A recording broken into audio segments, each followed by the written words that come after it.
How you folks doing? Do you have any idea who the next gentleman is here? If you know him, you love this man, and if you don't know him, you're going to fall in love with this man. Let me give you, okay. My next guest today, I'll stand for this. This man is a writer, author, actor, director, comedian, presenter, musician, BAFTA winner, a raconteur, a true bon vivant, and 6-time People Magazine's Sexiest Man of the Year top 50 vote getter. All the way from London, please welcome the man I wish I was, Richard Ayoade. God bless you, Richard. How are you? So nice to see you. Thank you. Thank you. There he is. I'm here. Dear Richard, thank you very much for being here. Well, I'm pleased to interrupt a vital and important conversation with something more trivial. Tell me, existing as you do, living and being very productive part of I wouldn't call it existing. Okay. What is your impression of what we are in the midst of here? You mean this theatre, or just on a wider constitutional I think bigger, level? and then you can narrow your focus. Okay. I normally like to start trivial and stay there. But, I mean, look, he had it coming.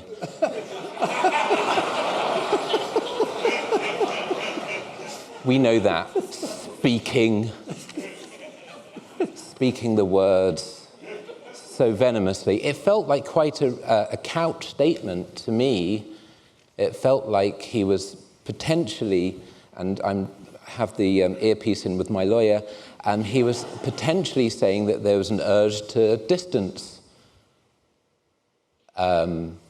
themselves from something else. I think that could, in some ways, be seen to have been borne out. My impression of the episode indicates to me that the subsequent following up had nothing to do with the episode. It was already baked in, it was premeditated, and this is being used as an excuse to take care of business that had already been signaled. Are you potentially saying that there's been a lack of good faith? There's been an act of good faith? Okay, a lack of it. A lack of good faith. Yes, a lack of good faith. One of the joys of speaking to me is my poor enunciation. Richard, I've cobbled together kind of a rough-hewn CV. Okay. And this is chronologically how I came to know you. Okay. And I want you, as I mention these, feel free to comment on them. Okay. A program called Garth Marenghi's Dark Place. You played Dean Lerner. Yes. I think that was the first inkling I had of you. Okay. Then there was the Mighty Boosh. Explain the Mighty Boosh. That's a good thing to try and do. It was created by Julian Barrett and Noel Fielding. It's a sort of, I guess, a surreal sitcom. That's what it ended. The first show was about two zookeepers and... It's about two zookeepers? It was two zookeepers and just, their daily business. Managing animals and interpersonal relationships. And so that, strangely wasn't, the biggest show in the world, but was good. It was funny, and they're very funny. And stayed with people, and they love it to this very day. I think some people still enjoy it. Yeah, and what was your role in the show? It was cut. But I was briefly their manager. I was the zookeeper manager. But then I was later downgraded to a shaman. Man to Man with Dean Lerner. It was a bit of a talk show. Yes. Yeah. And the IT Crowd. Yes. Yes. And you won. This is for which you won the BAFTA. For being in that. Yes. Briefly, and yes. what was your role in that? You were the guy in the basement in charge of all of the digital stuff. Yes. The show was about two IT nerds, I suppose, who had difficulty communicating with people, so it was a stretch for me. And Robert Redford, it was one of the last roles he turned down. Oh, really? Yeah. I did not know that. It was not the last time I took a role from him. But, and yes, so it's really about, I guess, that new interface. A big hit, a long-running British show. Yes. Yeah. I mean, in Britain, very long-running. There was over 20 episodes. And they were trying to do one in the United States, is that correct? Yes, they did a pilot for one here, which I was in, and it did not move forward. Okay, yeah. Here now, Gadget Man, tremendous show. Travel Man, a tremendous show. Well, you're very kind. Yes. Also a director. You've directed videos for the Arctic Monkeys, Vampire Weekend, Yeah, Yeah, Yes. You must enjoy that. You're quite musical yourself. I very much enjoy directing music videos because you start with something that already you really like, which is not true when you're writing something, where very often you're responsible, and so you start with something that is upsetting to you. So the fact that here's this song and you get to respond is a great joy. And is this something that is ongoing as part of your career? Kind of, yeah. I recently did a music video for Kim Deal, and that was very enjoyable. Good. See, yeah. I have no idea who that is. Yeah, she's in the Pixies. Is it because I'm too old? No, well, Kim Deal was in the Pixies. You will all right, yeah, Pixies, you'll have the Pixies on your show. Actually on the show. It was on your show, that's right. I think okay. Planet of Sound. And now here, I think, is really where you live. Directing the Submarine was a movie. Yeah. And then after that, a movie called The Double, which is based on a Dostoevsky story. Yes, Dostoevsky's The Double. Because Dostoevsky's box office. So. Lines around the block? It's low-hanging fruit. Yeah. Low-hanging fruit. Yeah, in a way, it's still, the excitement's still building about that film. It was,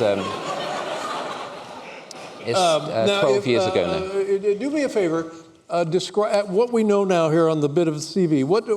How would one describe yourself? Like what does your wife say when she says, I'm married to Richard Ayoade? He is, what does she say? A disappointment. Sure. Well, she's a genius, so, clearly the list shows I lack focus. And so really, generally, if I'm out, she's just trying to kind of minimize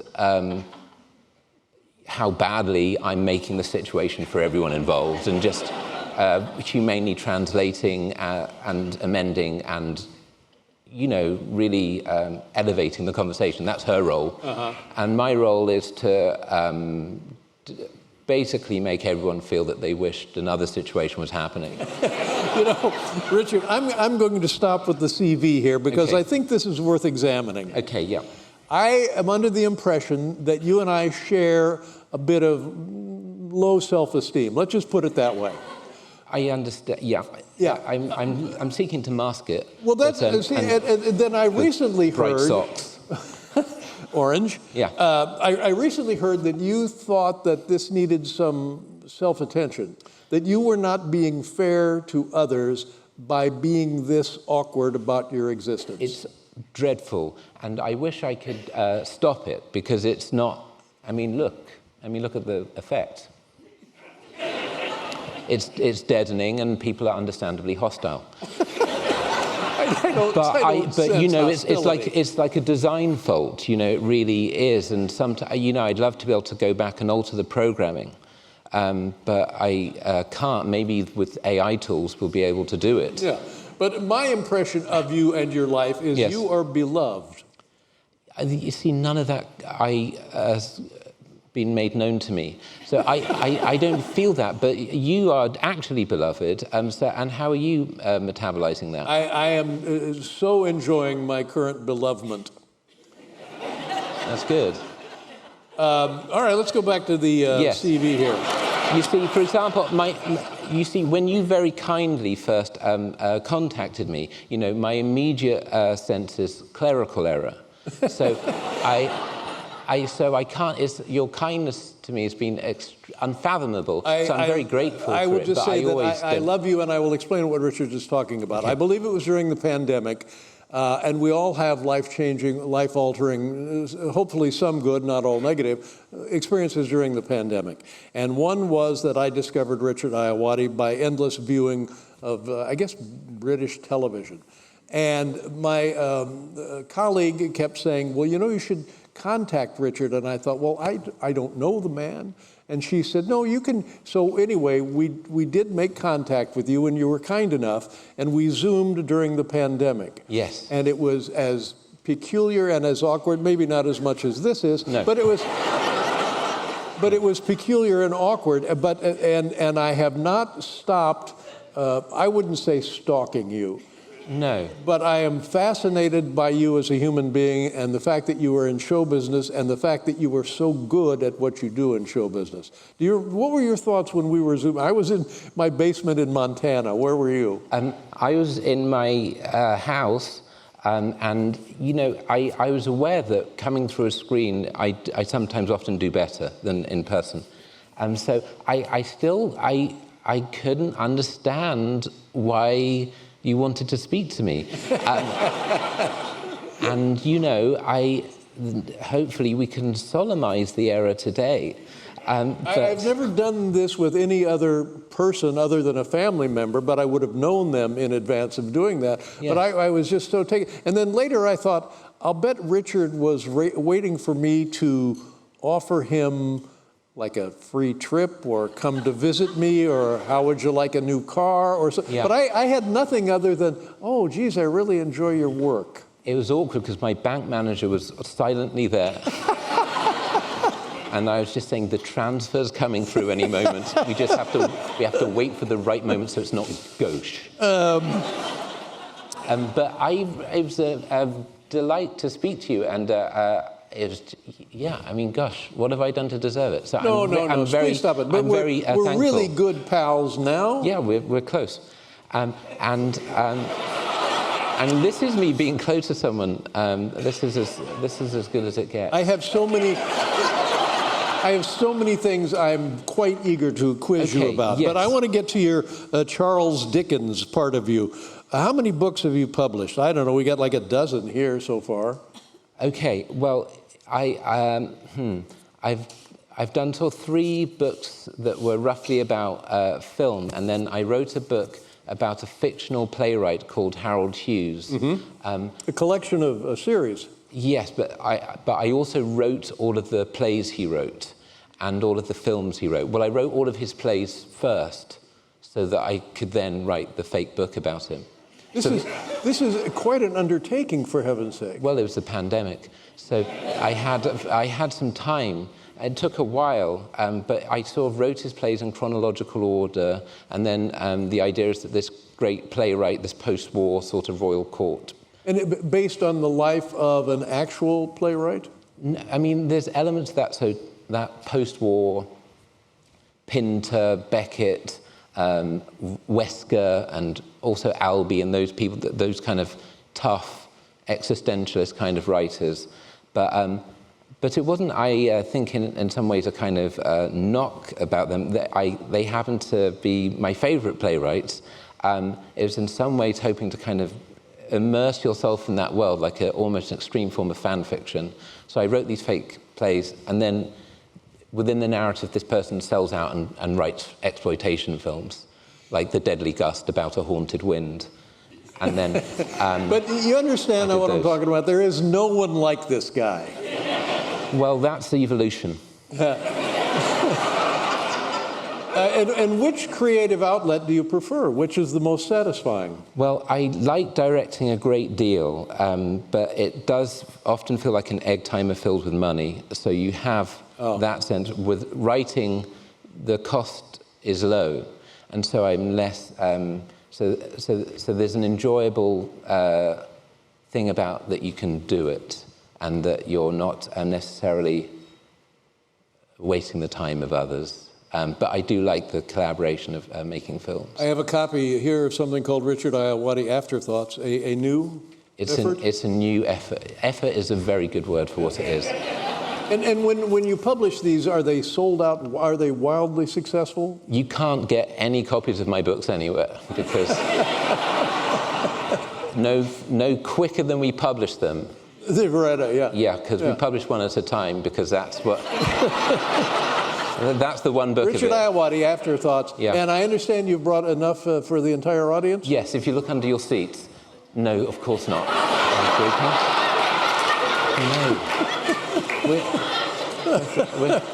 I'm from England. We have no money. The empire crumbled a long time ago. We know this from Hamilton. You mentioned your family a little bit. Your wife, a well-known actress, her father is a well-known actor. Her entire family are actors, right? Yes, she comes from an acting family. What is the name? Fox. Her father is an actor called James Fox. Her name's Lydia Fox. Yeah, she's brilliant in innumerable ways.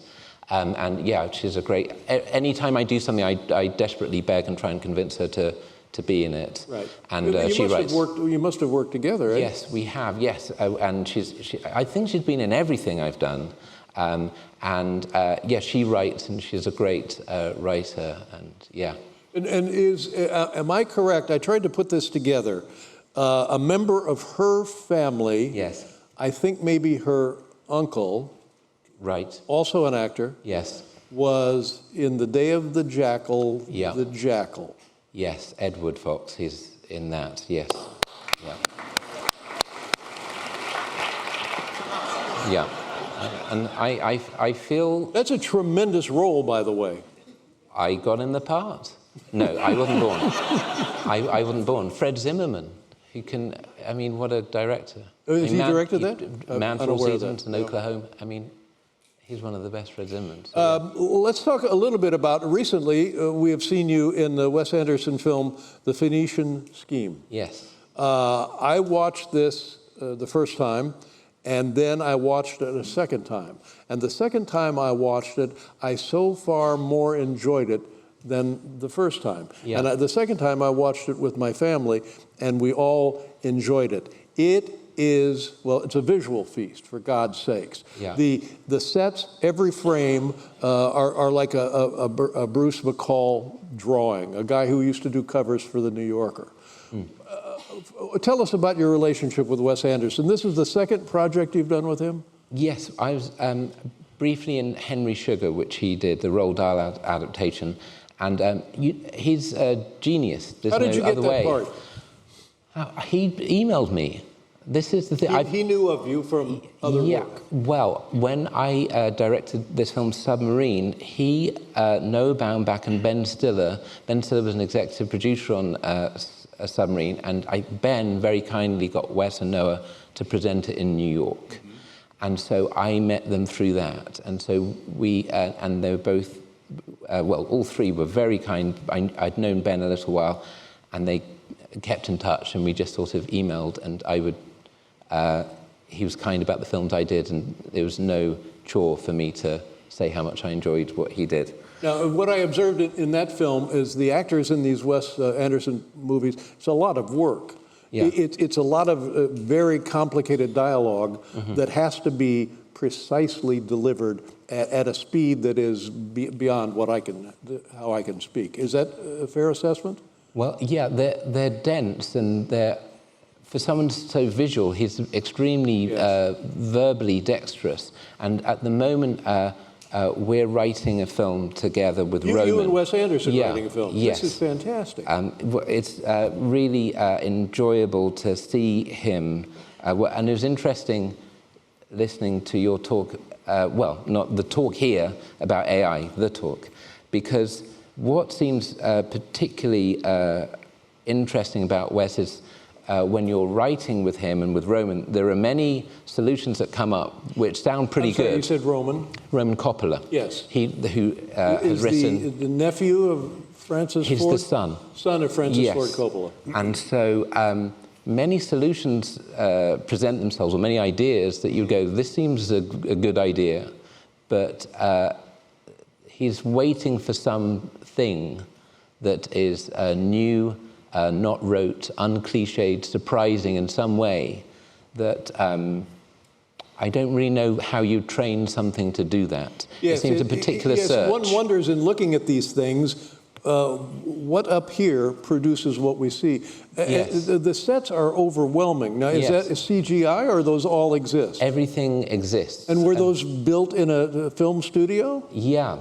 And Adam Stockhausen, he's all of Wes's collaborators, when you look at the credits that they have, it's really destabilizing.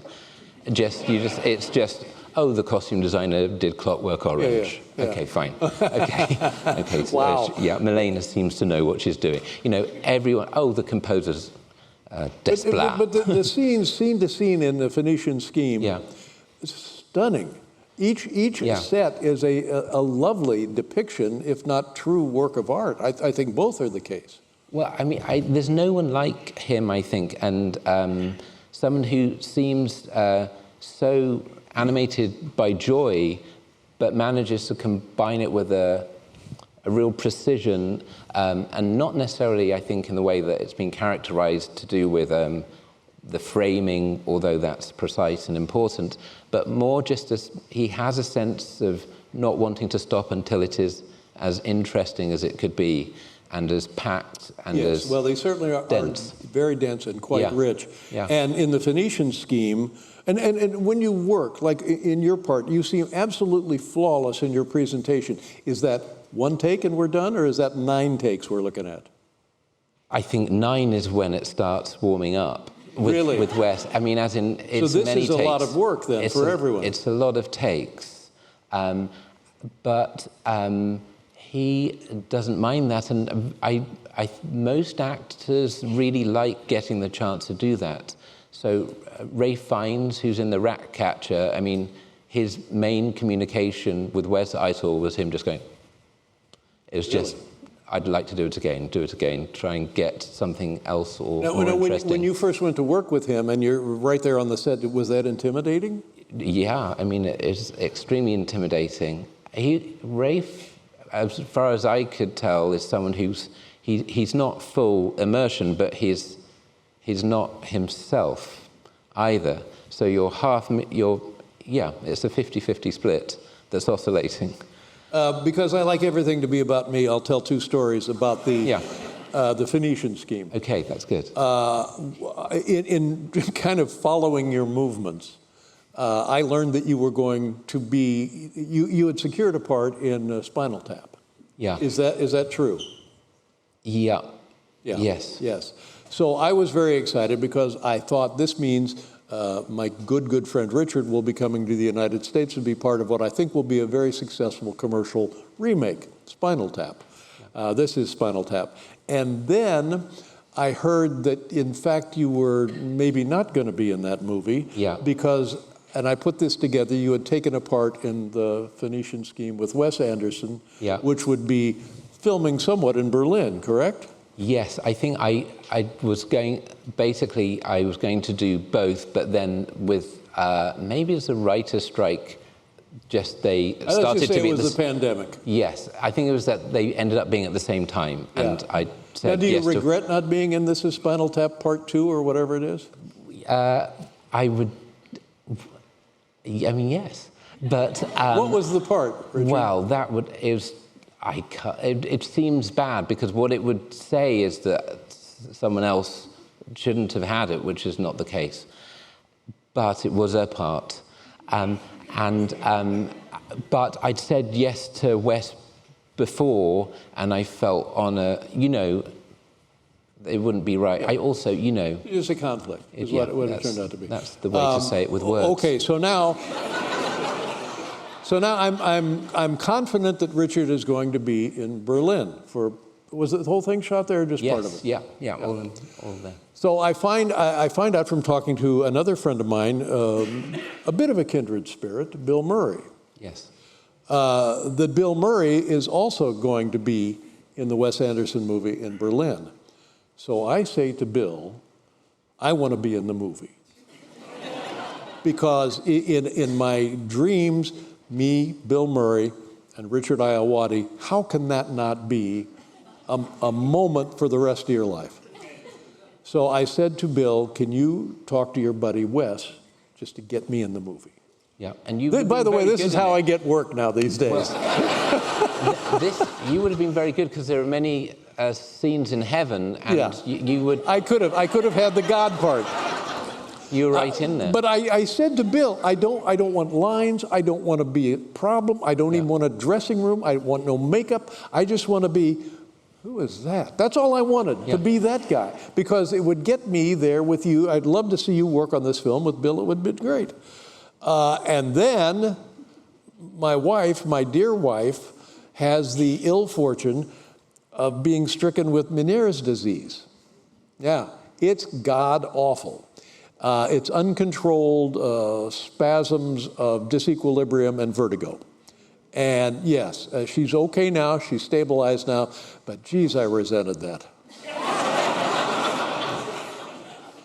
So I don't get to be in the movie with my good friends Bill Murray and Richard Ayoade. I'm sick about that. But could I have done that? Yeah, I think in the, especially as I say, in the heaven scenes, what's the problem? Run down some of the other people that were in that film. Okay, Tom Hanks was in it. Scarlett Johansson was in it. Hope Davis was in it. Riz Ahmed, Benicio del Toro, Mia Trippleton. Wow. Who else? Michael Cera. I think I'm just now thinking of perhaps my favorite line in the entire movie, help yourself to a grenade. Does that ring a bell? Help yourself to a hand grenade. Help yourself to a hand grenade, yes. And then the other thing, and I like this because it makes me look good, is the Mussorgsky's Pictures at an Exhibition. Just explodes over one of these scenes in this where a trial is taking place or something. Yeah. I mean, what I'm can right you say there, about right? Wes? Yeah, I mean, I think it's, I understand your anger to your wife.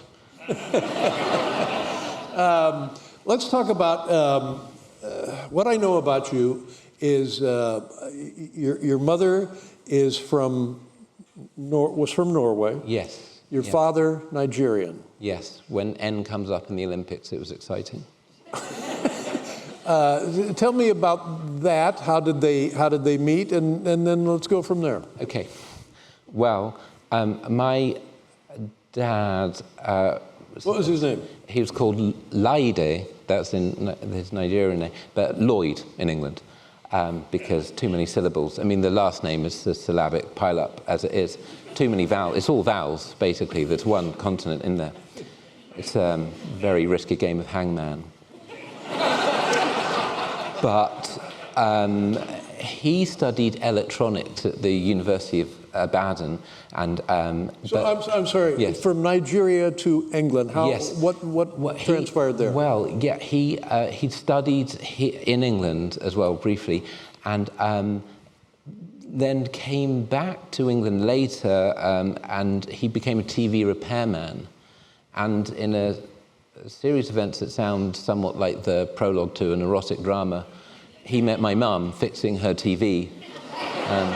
It always sounds like, I don't know, I don't want to dwell on it.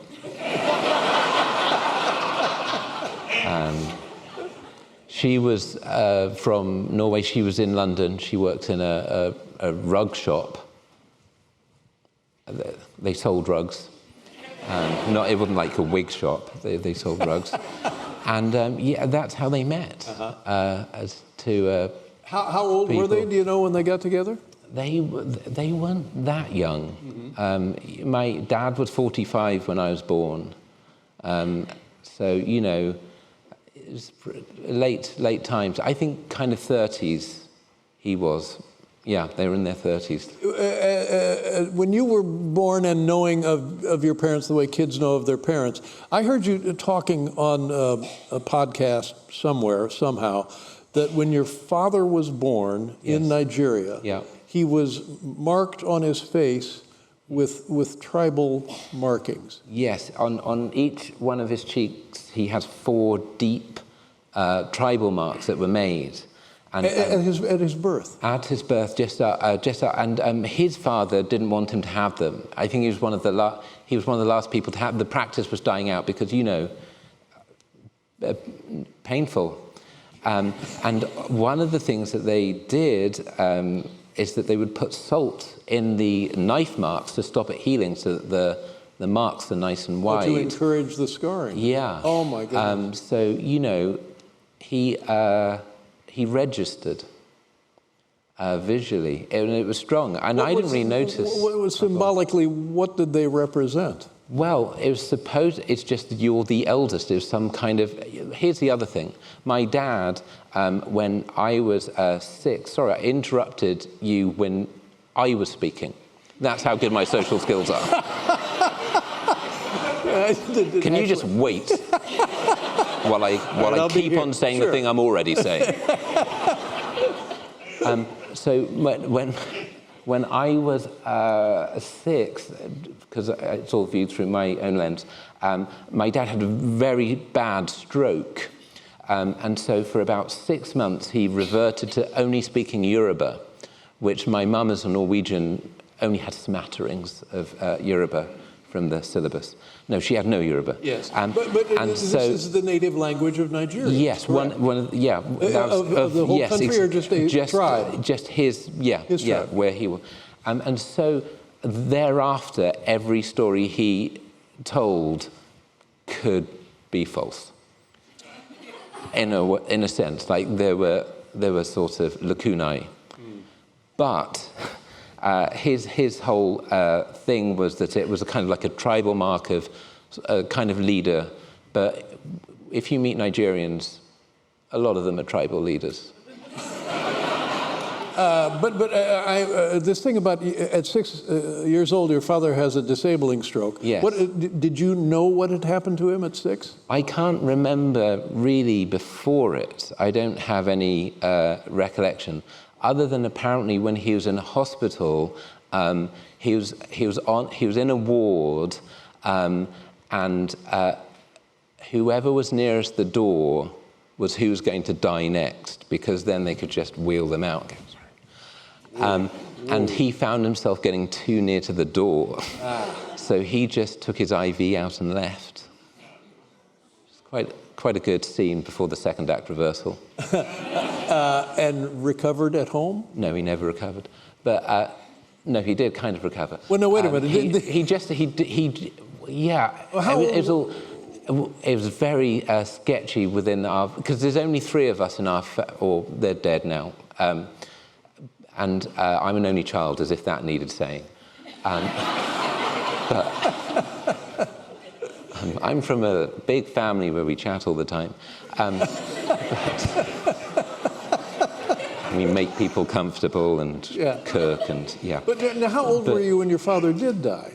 I was 32. Oh, okay. Yes, that was okay. Yeah, yes. But he had a number of strokes after that, oh so there was a lot of So your TV always in tip-top shape, though? Very good. He could fix TVs well and videos, and we had a TV in every house. Wow. Room, not every house. We had one house. Sorry, that's the Kardashians. Okay, now, and your mother. I also under the impression, I heard you reference this medically, that both your father and your mother had kidney transplants. That's right. We have a great genes in our family, healthy, long-living types. So yes, they both did have a kidney transplant. And it was different circumstances, or is it always a kidney transplant the same circumstance? Different causes, but same trajectories of. It's hard having a kidney transplant with strokes, but yes, similar kind of things. Wow. Yeah. And the donors, do we know who they were? We're really going for laughs here. Motorcycle accidents. Oh, Lord. Yeah. Oh, Lord. Yeah. Richard, of the two, or perhaps both, funny parent, which one or both? Well, in terms of funniness, I don't know. They weren't straightforwardly that interested in humour. My dad's main interest was in lowering the heating bill.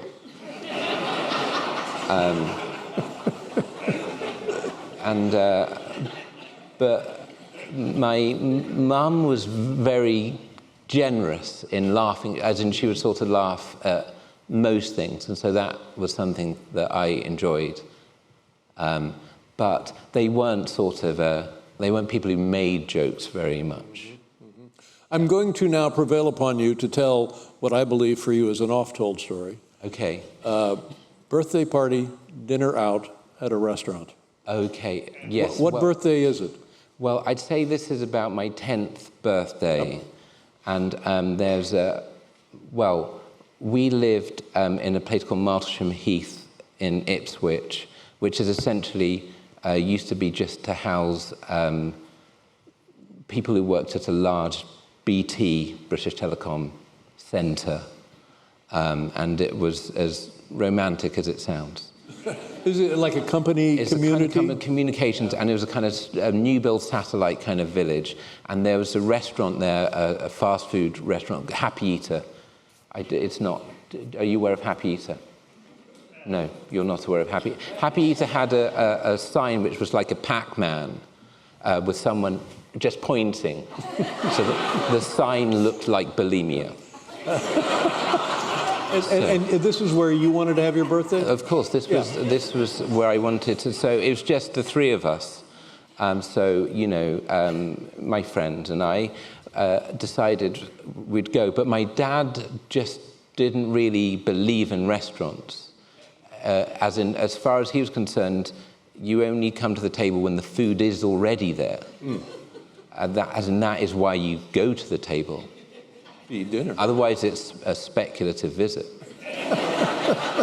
And so when we went to the Happy and we ordered the food, which again was somewhat distressing, he couldn't believe that it was taking so long. He just was like, it should be here. The waiter, the waitress comes, you select your items, yes, depart, and now your father starts to get anxious. He's, well, more than anxious, he's livid. That he's being the one that they called him to the table before the food was there. And now that it was taking, and there's no sense of how long this could take. Yeah. They didn't say it will be 7 minutes. It's just like until it was ready. And what is the mood at the table then, the three of you? It's fraught. Yeah. And so he then just leaves. He just leaves and, crosses the A12, which is 6 lanes of traffic each way. And we go home. But it was good because, in a way, I decided, there's no need to eat out. And we went home, and there was indeed food in our house that we could eat. And we did that. And that was the last time we went to a restaurant together. Really? Ever, yeah. Whoa. But he just didn't, but he was quite like that. As a kid, are you heartsick? Are you tearful? Are you angry? What goes on when, okay, Dad's gone, we're going home? It seemed hugely consistent with his behaviour. And it was really, it seemed unlikely that this was going to go well from the start. It was, again, very near the road, so it's hard to hear a lot of what was being said. But it was just accepted. And I think one of the things of being an only child is that there's no other child who you can kind of check in with. So everything just seems normal. You just go, well, obviously we're going to leave because the food isn't ready. And actually, maybe feed back to your management that your business model's broken. You in college, they refer to it at college as college in England, right? Yes, yeah. Kind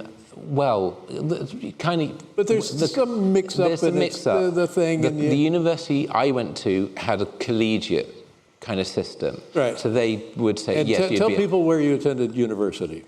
I went to Cambridge to do law, which has panned out. And completed your studies as a, excuse the expression, barrister?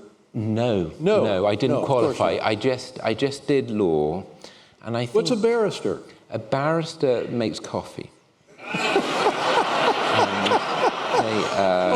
think that's a barista. It's a 3-year training. 3-year training to make coffee. I'm one of the best in Britain. Yeah. But it's blurred a bit, but they're legal advocates who can go to the bar and in certain cases in front of a judge in a court system where solicitors often more were your parents alive when you attended Cambridge? They were alive. Thrilled? Were they thrilled? It's a big deal to go to Cambridge. They were thrilled, right? and equally thrilled when they found out I wasn't going to do law and was going to enter the lucrative profession of fringe comedy. Yeah.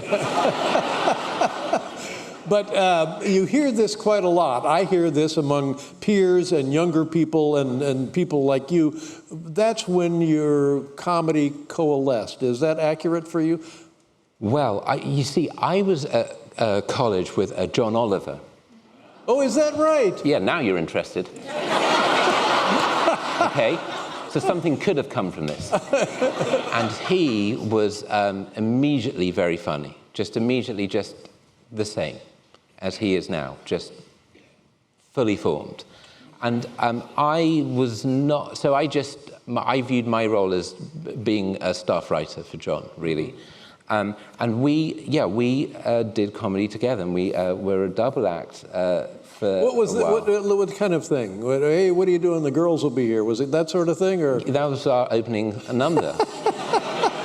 It was that. How did you know? You've really done your research. Yeah. It was that. Well, you know,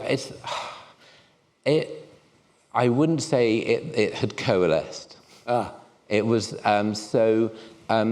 we were in a comedy club called Footlights, which had a very glittering and storied lineage of great people. Connected to the university? Yeah, Peter Cook was in it, and half of Monty Python, and Stephen Fry, Hugh Laurie, luminaries, and then there was us. And we, put it this way, no one else wanted to be in Footlights when we were there. It's become so unfashionable because it was just seen as very traditional and, you know, not quite with it. So we weren't really, we probably hadn't found the things that we were actually interested in, and were very probably intimidated by the history of it all. Yes, but this was a good leverage to explore and find out if you were going to be a lawyer or go into comedy. Yeah, it was an extremely sort of fortunate and sort of privileged position to be in, that you could perform in a theatre, and that some people would come because previously people had been good. Yeah. You haven't asked, but I attended Ball State. Yeah. That's good. Majored in underage drinking. That's very good. I want to know, whenever you and I communicate, and forgive me, I've tried to stop emailing you because I know it seems like, why is he emailing me? I welcome it. It's a Thank you. This is the best thing that's come of this event. I always say hello to the kiddies. I've never met your wife, never met two girls. Yes, two girls. Tell me about you as a father, you as a husband, and specifically the two girls. What is that? Go ahead. Well, they're great. So, they're a sort of unending delight. And how old are they? They are 15 and 12. And the wife? No, I'm kidding about the wife. She is older than the children. I see. Which I know in show business is becoming a rarity. Okay. What are they interested in? Because I just have the one boy. Okay. And I always wished I had. How does he find what you do? Is he interested in that? Oh, good Lord, no. Yes. He's not interested. My son Harry is what happens when a wise ass has a kid. Okay, and what does happen? He stands on the sideline and says snarky things about me. Okay. I'll give you an example. Yeah. We were having dinner. It was the end of summer vacation. And it was the three of us at the table. And now I drink water and it goes down the wrong bit of plumbing. I don't know if this has happened to you. You may not be old enough for it, but perhaps it's happened to some of you. So what results is an endless, seemingly infinite coughing spree. So this goes on long enough, and nobody at the table is saying anything. And so finally, my son Harry says, "Dad."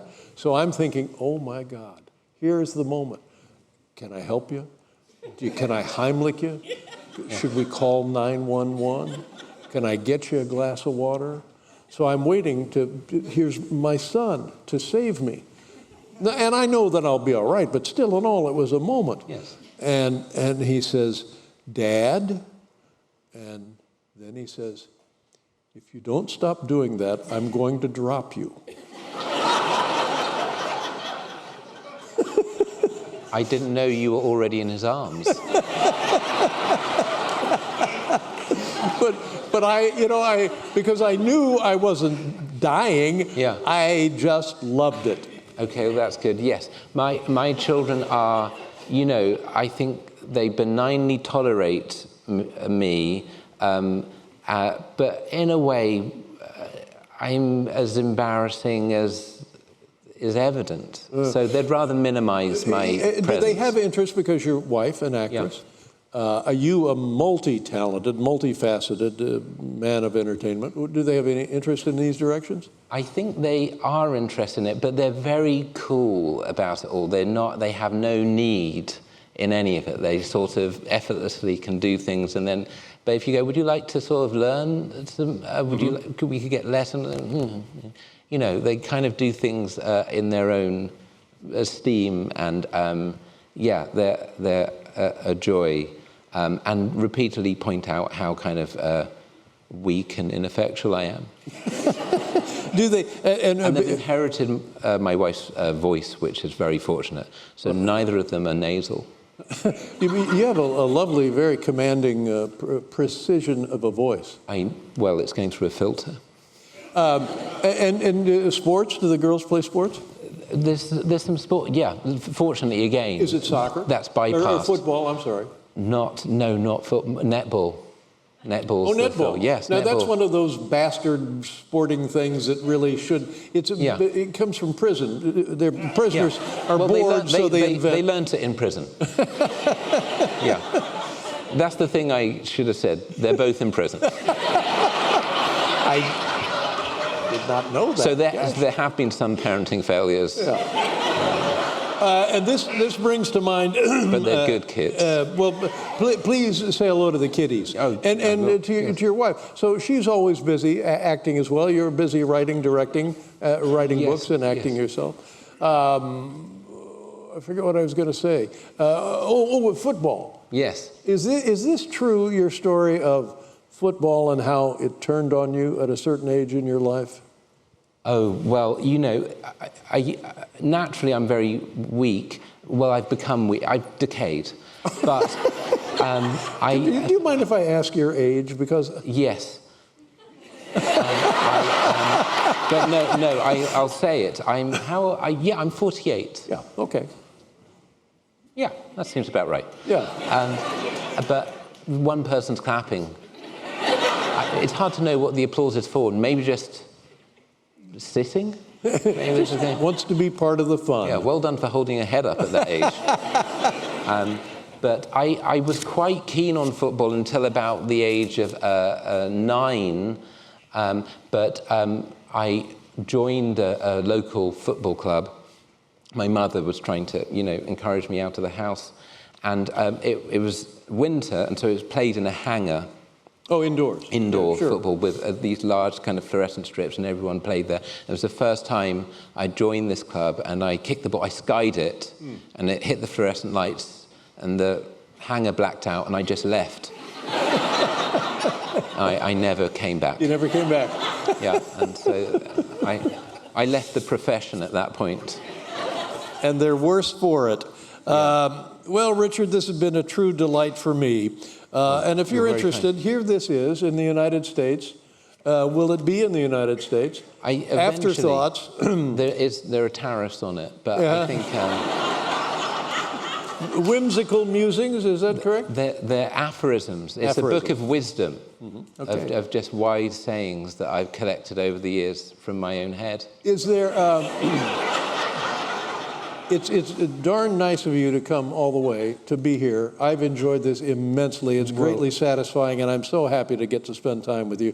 Is there anything you would like to say as we depart here? I would like to thank you very much for inviting me, because clearly the festival did not want this. They wanted someone who you'd know and might enjoy, but David brought me out.